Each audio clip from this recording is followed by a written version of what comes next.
Welcome to 2013. Ghost just came out. You're ready to grind the newest Infinity Ward game that isn't in the Modern Warfare series. This game honestly holds such a special place for me. This is a game that I have over 300 matches, which is the equivalent to 600 to 900 games played in game battles alone. This game is the game that made me fall in love with competitive Call of Duty, a drive that would last me until my last competitive Call of Duty, which was COD World War II. This game functionally started me on a 4-year competitive journey, competing in everything from game battles matches to 8s with randoms and Twitter tournaments. Game truly is a turning point for me in my life for a lot of reasons. I had just entered my junior year of high school and was gearing up to get really into making videos. Before we get into the rest of the video, the gameplay in the background is an 18-10 with the SC2010 on Stonehaven, which is arguably probably the largest map and arguably the worst map in Call of Duty Ghosts. It just happened to be that this is the one I got a gameplay on that day. So let's discuss Call of Duty Ghosts. Ghost was the 10th main Call of Duty game released and had Neversoft, Raven, and Infinity Ward behind it. The campaign, from what I played, was great from everyone that I know played it and the bits that I played out myself. This is one of the first launch titles for the Xbox One and the PS4 at the time. They put in so many what I call battlefield elements, such as the slide, leaning fire, and environmental hazards. This game was honestly beyond amazing to me. During Ghost, my first ever YouTube channel passed the 100 subscriber mark. That channel did eventually get shut down for, I honestly don't remember because it was, well over 10 years ago. But it passed the 100 subscriber mark, which was a huge accomplishment for me. I also competed a ton, a trait that's followed me into every recreational thing I'll ever do. My brother and I actually competed in a Walmart release night tournament that didn't go well for either of us, actually, before we hit the GameStop in our local mall for the midnight release. The whole experience was awesome. They added Clan Wars, which was functionally just grinding with your friends in a leaderboard group fashion, but it made it so much more enjoyable.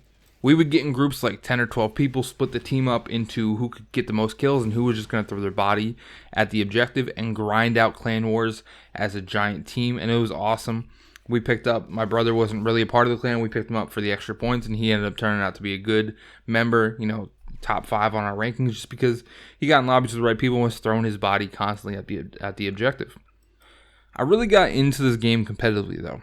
I played mainly AR, but had times where I picked up an MTAR-X and would have to be an OBJ player. Back then, the roles were more simply defined. I actually don't know how they're defined nowadays. I feel like everybody's just everything. But back when I was playing Call of Duty Ghosts, the roles had more straight definitions.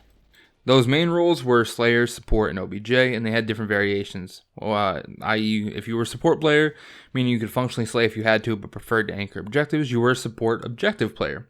At least that's how it was explained to me, and that's how I understood the roles. This made me a support player. No specialization, to be honest. If I was on a team with buddies where I needed to go kill, I went and killed. If I needed to throw my body at the objective, I did that. So I just did whatever I needed to do to be on whatever team structure I was playing at the time. This followed me into 8s and different tournaments as well. The World Championships were amazing as well. Optic and Envy were both T3 in the championships, and they were both my favorite teams. I was heartbroken when I saw Complexity win, but they were like the bad guys that competitive COD needed at the time. On a note of competitive Call of Duty, Big Timer, who, if you remember from my BO2 video, was my favorite player of all time, is my favorite player of all time, also retired, I believe, sometime during or right at the beginning of Ghost. So that was another hit I took. They released their Extinction mode, which, when it came out, kind of felt like a letdown from Zombies, but going back and playing it post-game is an amazing experience all on its own. If you have the time, as far as traditional multiplayer, maybe it wasn't the best, according to a ton of people, but I truthfully loved it. I enjoyed 95% of the time I spent on this game, and I never quite understood why it got the hate that it got from people.